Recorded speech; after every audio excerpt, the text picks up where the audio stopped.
Toyota has been engaged in social contribution activities of different sorts. It's not really limited to the automobile industry, but Toyota has done many things for social contribution. Thank you for this good question, because the literacy campaign, literacy promotion campaign.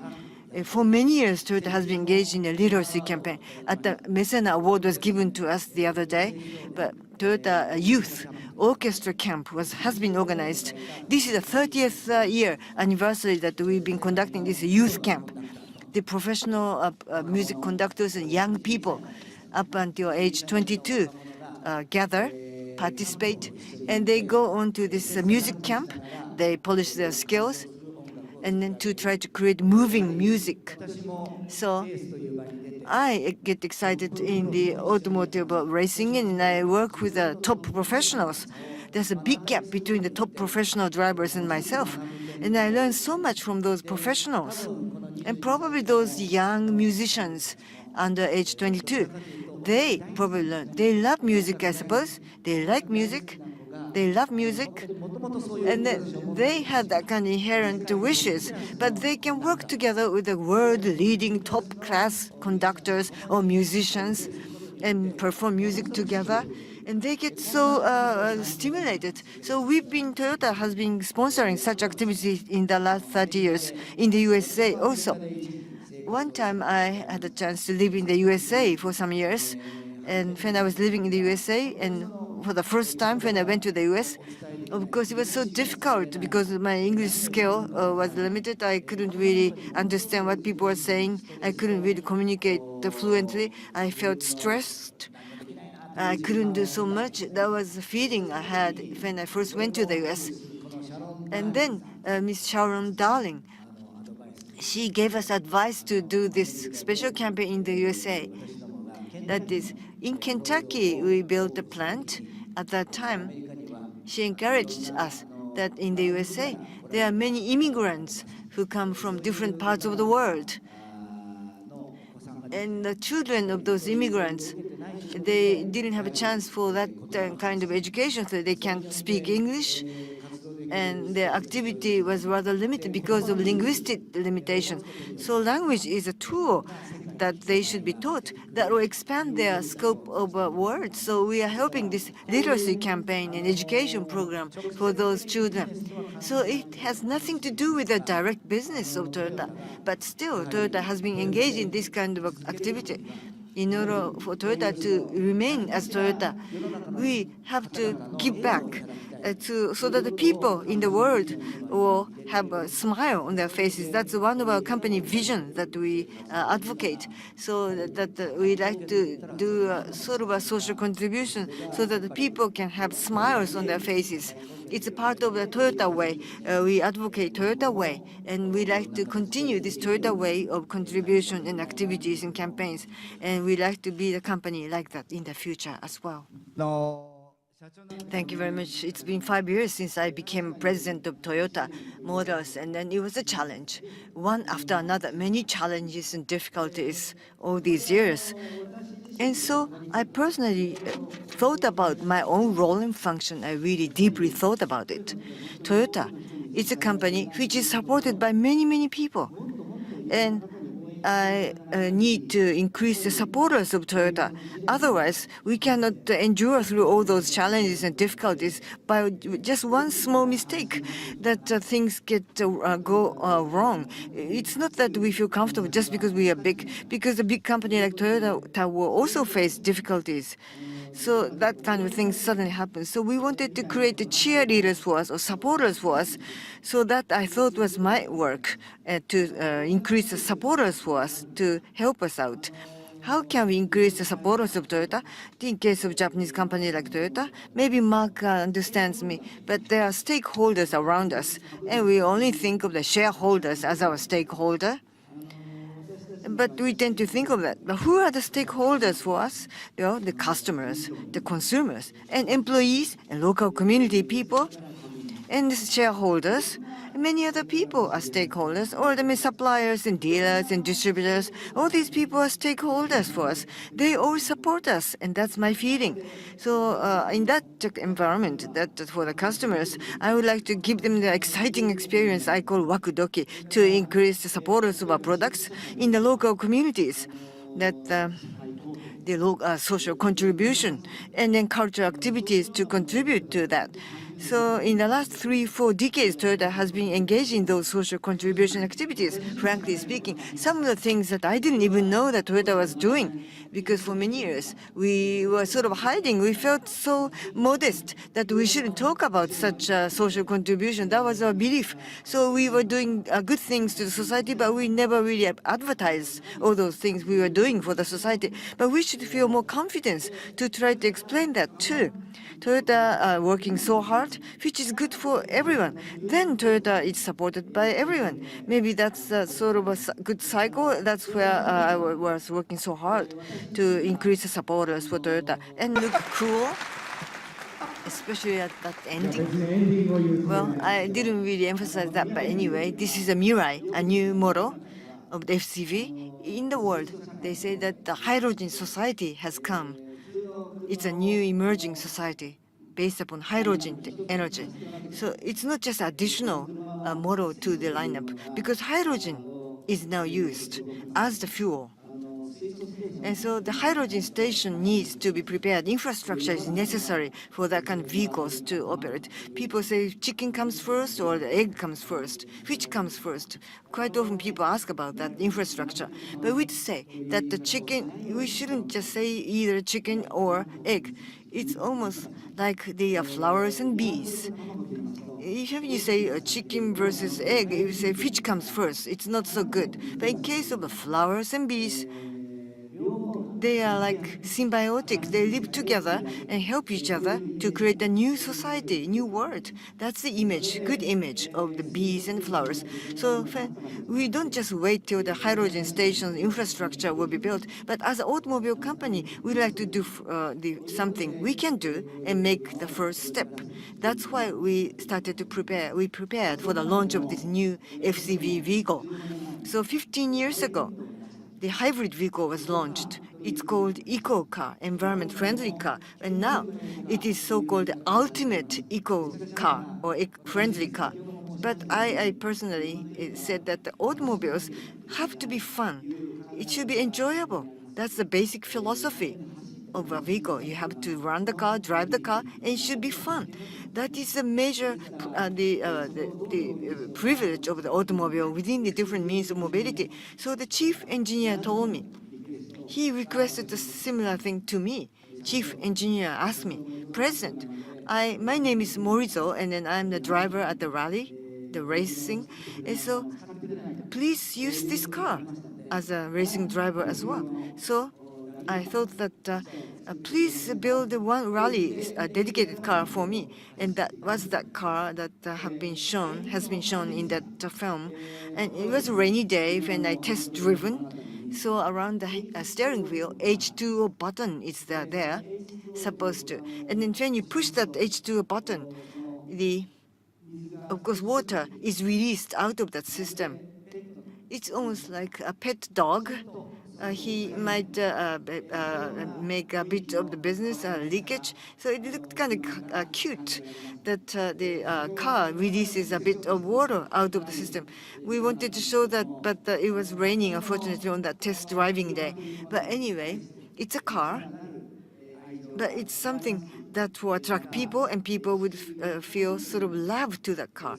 And that will give us a sense that the earth helps us to survive. Japan is short of energy and resources, but hydrogen is abundant, and you need to do more R&D. But even from the garbage or from anything, I think that hydrogen can be found. Now we depend so much upon the fossil fuel, but it's a finite energy source. Someday it will run out. So in that case, in case of sustainability, the water is abundant on Earth, planet Earth. And then I keep in mind is I love cars. I'm a car guy. And then I'm a car guy. And then that's why I could endure through all these challenges and difficulties. That was one of the reasons. The other day, one person said, the honorary chairman is my father, the former CEO of Toyota. And so one person told to my father, your son is president, and he's still driving in all the rallies. And what do you think of that? Your son, the president of Toyota, still participating in the racing? I was wondering, oh my goodness, what a question! And my father said, whatever I tell my son, he wouldn't listen to me, so I stopped telling him what to do. And then he thought on his own. Oh, he doesn't really know that or recognize himself as the body is his own the body. And then I was trying to think what he meant deeply. And next month, well, when I met with the representatives of a dealership, and there was a big convention of those dealers, and I said, under such a condition, I became the CEO of the Toyota in this sort of a difficult condition. And then I wanted to really work harder to build the ever better cars, 330,000 employees of Toyota in our group, in order for them to get together and then expeditiously move ahead. What I can do? Maybe I should continue to stare and then drive the car so that I can contribute personally to build exciting, attractive car. I should show with my own behavior. Maybe that was the only thing I could think of. Personally being involved in the car development and car itself, I don't know whether that was the right answer or not, but at least I was trying to identify what I could do and to whom I should thank. I wanted to ask you, because you've thought a lot now about sustainable growth for your company. How do you achieve this sustainable growth? How do you see this moving forward? You have such a dynamic industry, competitive industry, so many changes going on in your industry. Many new competitors, new technologies. What is the path forward for sustainable growth? Well, the way it should be, you shouldn't really always pursue the best. You always improve every day, better, better, better. Steady improvement efforts. That is Kaizen improvement every day and never-ending improvement efforts. That effort should be made to achieve the sustainable growth. Another point, and I like the word, it's like earrings of the tree. You know that the management is like that. You grow every year by the ring of the tree trunk. Every year you grow one ring after another, and the trees grow bigger and taller. Just a too rapid growth might entail some problem. It's good to grow fast, but when you look at a long history, if you grow too fast, maybe that earring might be a bit weak because you grow too fast in that particular year. So every year you should have a steady, good, solid growth, which is suitable for your own company power and real capability, and then distribute your power and energy properly. So I think human resources are crucial to achieve that stable and the sustainable growth. So human resource development is a key word, nurturing people, because people manage the company, just like music as well. Because piano, you play the piano, and Yoshiki really plays the music, beautiful music on the piano instrument, and that sound is conveyed and then moves people. And then only his fingertips and then his foot might be touching the pedal, but the performed music and the tone and music really moves the heart of people. And then the story is told by that music. Many people in this room, they have their own life stories, but all those people, their sensitivity is moved by Yoshiki's music, that kind of music. So human power is the one that really conveys that message and moves people. Automobiles are like that because final users are the people. People operate and steer the steering wheel of the car. So that's something I stick to. The cars are driven by people. It's not really confrontation against the totally automated thing. You earlier talked about the totally automated or self-driving cars. But in IT industry might think of so-called automated cars, which is different from the so-called automated driving idea by the automobile industry per se. Because in automobile, there are amongst the different industrial products, there's a love attached to automobile. People love cars. They are car people, fanatic fans of certain model of cars. There are maybe refrigerator maker companies. You don't say, oh, I love this refrigerator. It's not your beloved refrigerator. But amongst different industrial goods, automobile is so different. People love your own car. What do you mean by loving your own car? Amongst mobility means, what are the items which are loved by the owners or the consumers? So we let the consumers love the automobile, and which is loved this year, next year, and in the future. So there may be automated type of driving cars would still have to be loved by people. It's not just moving people from one place to the other, to the destination. So totally automated driving makes the car just a commodity. We are automobile designer, the makers, and so automobile itself should collaborate with IT power, and then it can run and stop and then turn. So it will become a very attractive product to be loved by the users. So in the last 100 years, the car had a function of running and stopping and turning, but now we have additional values and exciting features attached to this vehicle so that it will lead to the manufacturing of automobiles and leading to the sustainable growth in the future. So what you're saying is to get back to what the customer really wants, to understand in their heart their desires and to satisfy them, to make them happy, and to fully satisfy them. That you're not just making a car, you're actually providing some type of emotional connection, extension of life, and making life more fulfilled for those consumers. Is that what you're saying? Yes, exactly. So in that case, in my company, Toyota, we always look to the customers and then build the attractive cars. And what's the president's role for the president of the company? What is the ever better car or better car? And that's a frequently asked question to me. I personally feel that within Toyota, the car making area, I'm the last filter to see the product.